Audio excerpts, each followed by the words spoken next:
चाहिँ माछा यत्रो भइसक्यो लगभग 3 किलो छ होइन 3 किलो यामा हेर न यहाँ ओहो त्यो पाखा सर्लक्कै अङ्गुर अनि यो hello everyone welcome back to my channel hope you guys सबैजना सन्चै हुन्छ ल र हामी पनि एकदम सन्चै आराम छौँ।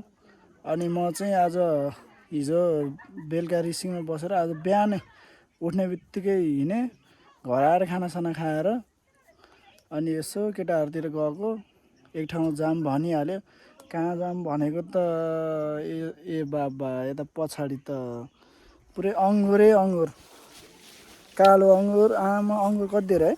अनि के छ दिदी के छ त्यो खबर? मेरो त एकदम यही हो अङ्गुर घुम्न आएको आज यसो अङ्गुर खेतीमा।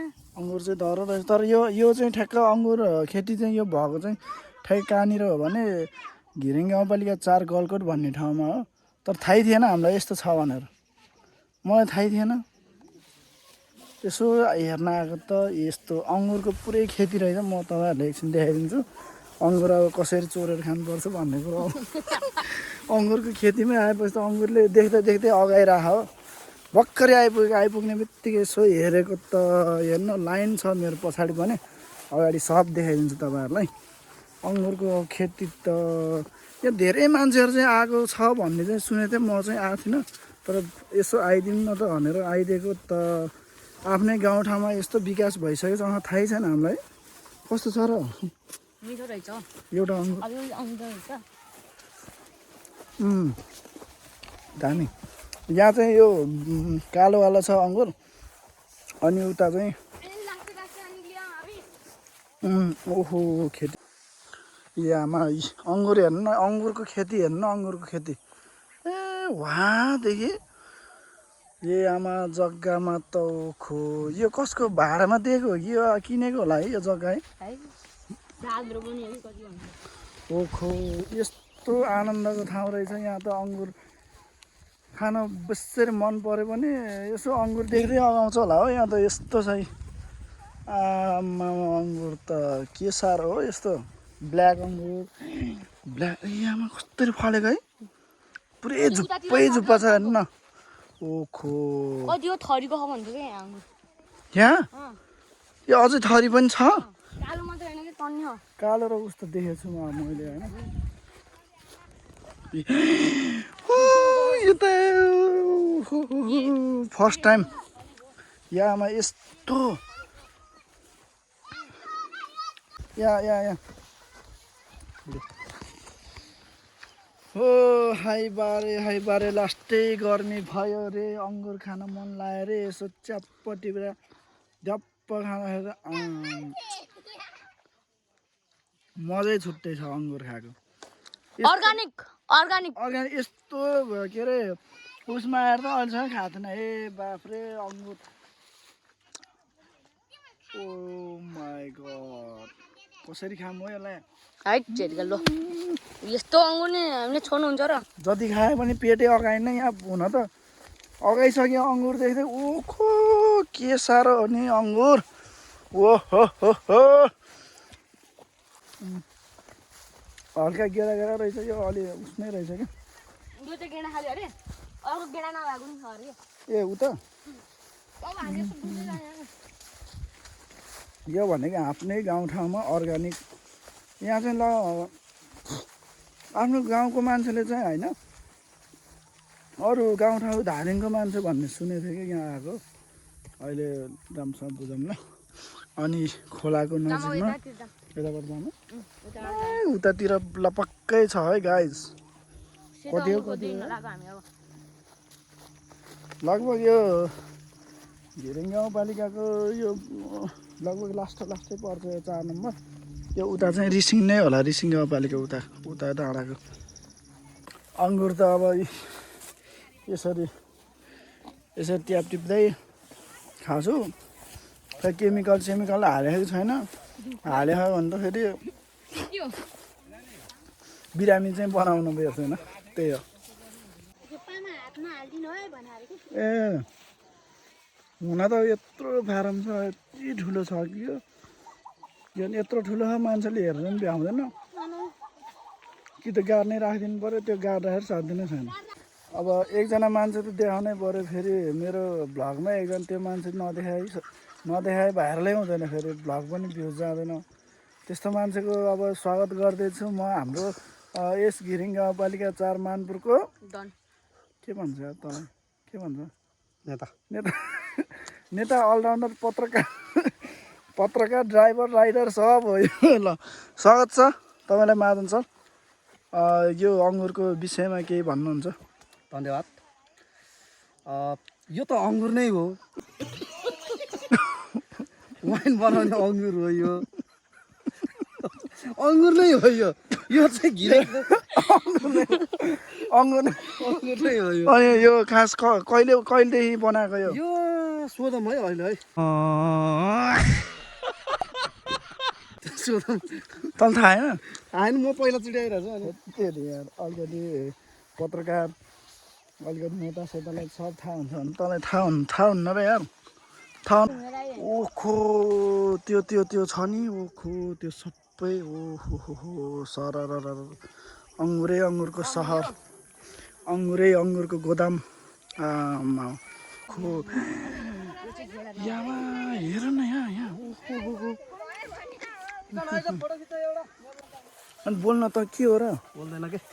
किन बिहा गरेपछि त त बोल्नै खोज्दैनस् त? किन हो?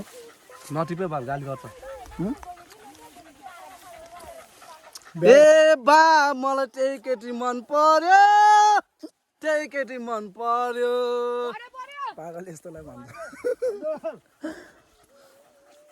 ओहो अङ्गुरको फल, पाकेको फल आँखा तरी मर भन्थ्यो। पाकेको फल आँखा तरी मर मात्र, अनि हाम्रो पाकेको फल टिपेर क्वाप के अरे मुखमा खा। सही हो।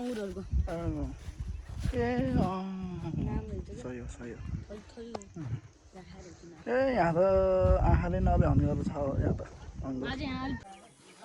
ओहो के हो यो? ए यता त बिरुवा हो क्या है? यो त बिरुवा रहेछ पुरै।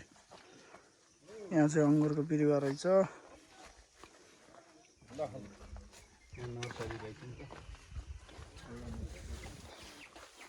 अङ्गुरको त खानी छ यहाँ त, खानी।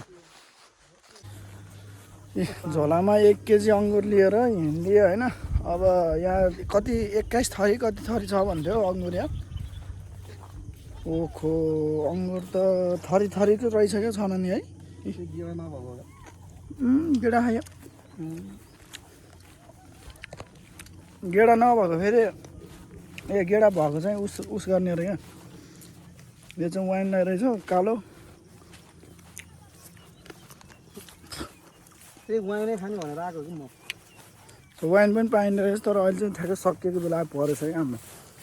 यहाँ त यसो प्योर अङ्गुरको वाइन कस्तो हुन्छ चाख्नु हुन्थ्यो, अहिलेसम्म खाएन। मान्छे त आज शनिबार भएर नि होला, बजार त यो अङ्गुरको एरियामै पो लाग्छ त। अङ्गुर खान पनि पाएन, हेर्न पनि पाएन। पाएसम्म त मान्छेले 1 किलो नि खायो होला, अगाएर जान्छ भोक लाग्ने मान्छेहरू। अन्त धेरै त खाएन, 1 पाउ जति खायो होला। मैले चिन्तारोडै हुन्छ 1 पाउ त। ओहो त्यहाँ त्यो पाखा सर्लक्कै अङ्गुर। अनि यो मान्छे त कति हो अघि आँखाले नभेट्ने छ हो अङ्गुर त यार है। ओखो सब अङ्गुर मान्छेले गरे कहाँ हुन्न यार। अहिले चाहिँ झट्ट अङ्गुर सङ्गुर टिपेर घरतिर लाग्दै थिएँ, फेरि दाइहरू बिचमा बाटोमा भेट भएर ल माछा मार्न जाऊँ भनेर यता चाहिँ चट्ट हामी चाहिँ माछा मार्न आएको छु कालीमा। यो चाहिँ पुरै काली हो होइन, अहिले चाहिँ त्यो भेल बगाएर हुन्छ ठ्याक्कै त्यो उस थापिदिएपछि घल्याङ थापिदिएपछि मजाले माछा पर्छ। के कति पर्छ अहिले देखाइहाल्छु। ठिक छ, अब एकछिन यहाँ माछा मार्ने कार्यक्रम चलिरहेको छ। आफू त पानीमा डुब्नु त्यस्तै हो। ल यहाँ माछा मार्न आएको यी बाम, यसको काँडा चाहिँ खतरा छ क्या है। यी माछा चाहिँ यता कति, यो त आधा किलो बढी छ क्या हो। माछा मार्दैछौँ हामी यता कालीतिर। माछा फिस हन्टिङमा होइन यस्तो अन्डामा छ यार यहाँ हँ? पेटमा अन्डा छ ए फालो त्यो अघिको अझै नमरेको ला बामै बाम यत्रो यत्रो 10-12वटा परे त अझ मजा हुन्थ्यो। ओहो खानु पर्छ ल कति यो त 1 केजी नै हो क्या है, यो त 1 केजी नै हो क्या। अब त म चलाउँदै छुट्दैन बाफ्रे पर्यो 1 किलो बढी छ 1 केजी छ 1 किलो बढी बढी होला हाम्रो चाहिँ माछा यत्रो यहाँसम्म आइपुग्यो भइसक्यो, पानी हो र होइन लगभग 3 किलो छ होइन, यहाँ 3 किलो जति चाहिँ यहाँ खिच्दैछु। यहाँसम्म पुग्छ पानी है यता नि छ माछा माछा त आज त अहिले त यो सानो चाहिँ कति ठुलो जस्तो लाग्थ्यो, पछि यो आएको त खासै ठुलो जस्तो लागेन कि यो त। ठिक छ अझै खोज्दैछौँ, अझै कति पाइन्छ हेर्दै जाउँ। ल हामी चाहिँ माछा मारेर आइसक्यौँ नि। हाम्रो माछा चाहिँ सानो सानो अब यति भयो, ठुलो चाहिँ अब उतातिर छन्। अब यसलाई त मिलाएर खानुपर्छ यसलाई। यो चाहिँ टेस्टी हुन्छ क्या सानो खाले है। ल यता अर्को नि छ, ल केटाहरू चाहिँ आउँदैछन्। ओहो माछा यता यता कार्टुनमा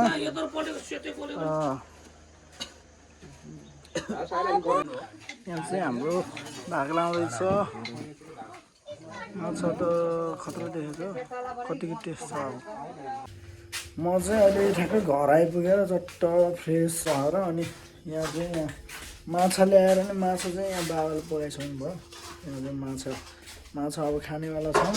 अनि अङ्गुर चाहिँ मैले 1 केजी चाहिँ त्यहाँबाट किनेर लिएर आएको थिएँ। यो चाहिँ फ्रेस अङ्गुर आफूले आँखाले देखेर आफूले चुडाएर लिएर आएको भने नि भयो, त्यहीँ रुखमै गएर टिपेको। अब यो चाहिँ एकदम फ्रेस आफूले देखेर कस्तो कुन चाहिँ खालको थरी थियो होइन अङ्गुर चाहिँ कुन चाहिँ खालको लाने भनेर यहाँ चाहिँ 2 थरी ल्याएको छु मैले।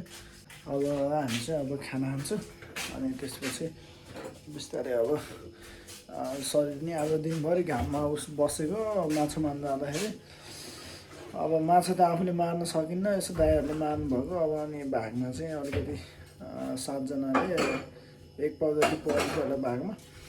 अनि त्यहाँ पनि खाएँ एकछिन थोरै सानो मसिनो माछाहरू पकाएर। त्यही हो अब खाना खान्छु अनि रेस्ट गर्छु। आजको दिन चाहिँ एकदम रमाइलो पो हो होइन, माछा मार्न गयो, अब अङ्गुर खेती यसो हेरियो देखियो, आफ्नो गाउँठाउँमा खासै थाहा थिएन, जस गयो रमाइलो गरियो। त्यही हो अब भिडियोलाई यति अन्तिम गर्न चाहन्छु। जस माया गरिदिनु होला, सपोर्ट गरिदिनु होला भन्दै भिडियो चाहिँ यति व्यस्त गर्न चाहन्छु। By by, good night.